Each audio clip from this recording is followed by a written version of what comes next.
Не хващаш Камъка, който не хваща мък, вечно млад. На мене ми се играе. Аз искам да съм на сцената, аз искам да съм... искам да рок-н-рол. Не знам, докато си стоя на краката, не знам, нали, ако преча на публиката, може вече не отговаря на сегашните ми, ще трябва да опънеме нещо. Нали? Ако минавам все още, нали, не помага силикон или пък пластични операции. Трябва да си спонтанен, да си истински честен, почтен. Никога не сме били неистински. Ако се бяхме борили за пари, щяхме да бъдем различни, нали? Разбира се. Ако се върне времето, ако можеше, пак същите грешки ще го изпълня в живота си.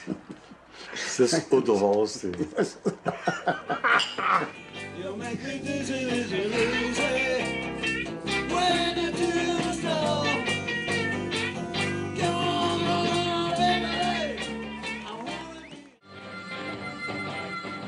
Гордял съм се, че съм от тази махала. Да живея в махалата на пандараците, след това щурците, Кирил Маричков. Защо гледал съм я така като някакви извънземни. Бате Бънди винаги ми е бил герой и аз смятам, че той си отиде и заради това, че аз мисля, че и системата го уби най-вече.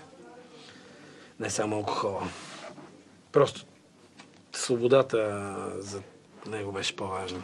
Нашите герои отвъд желязната завеса. Те запалиха огъня на свободата. За нас. Те го запалиха. Но не са готови да изгорят. Както изгоря Бандарака, както изгоря Георги Минчев, както изгоря Вилика Вълчев. Това са личности от българския рок, които истински изгоряха за свободата. Това беше много силно, елате.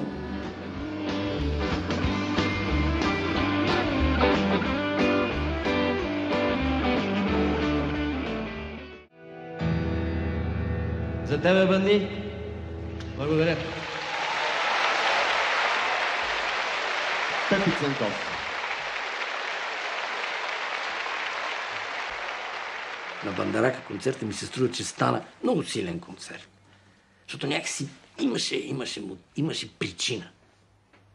Бандарака беше фантастично явление. Аз човек да пипа китара така.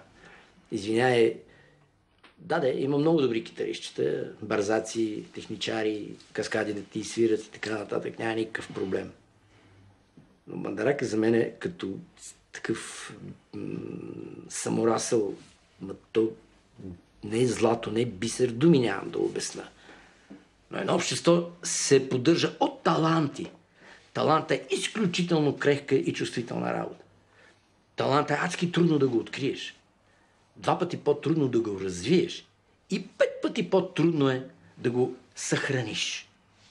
Но талант е много чувствителна работа. Той е много ранима. Той е много несигурна работа.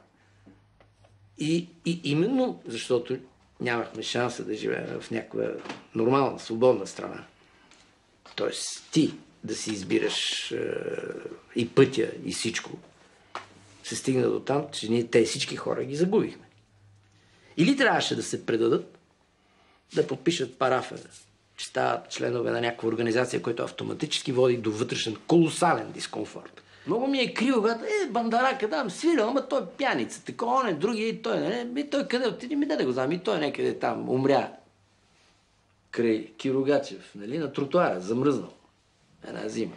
Край тротуара. Да, пиеха копалите. И Киро, и Бандарака. Иди. А какво да правиш? Защото страшното е, че сега пият повече, сигурно.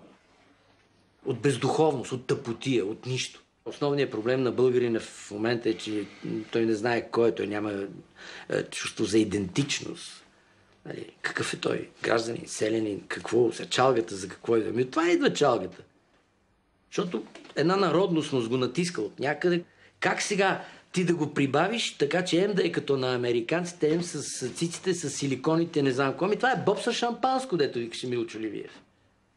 Толкова. Част от проблемите, днешните проблеми, не част, че в основата на това се седи, че имаше няколко загубени поколения, не само поколенията на нашите родители. Когато бръкнеш дълбоко в съзнанието на един народ и го направиш несвободен, той свети го чакат. Как беше в Библията? Поне 40 години мъка. Нали? За да освободи духа си. Та така. Какво ще е? Много год.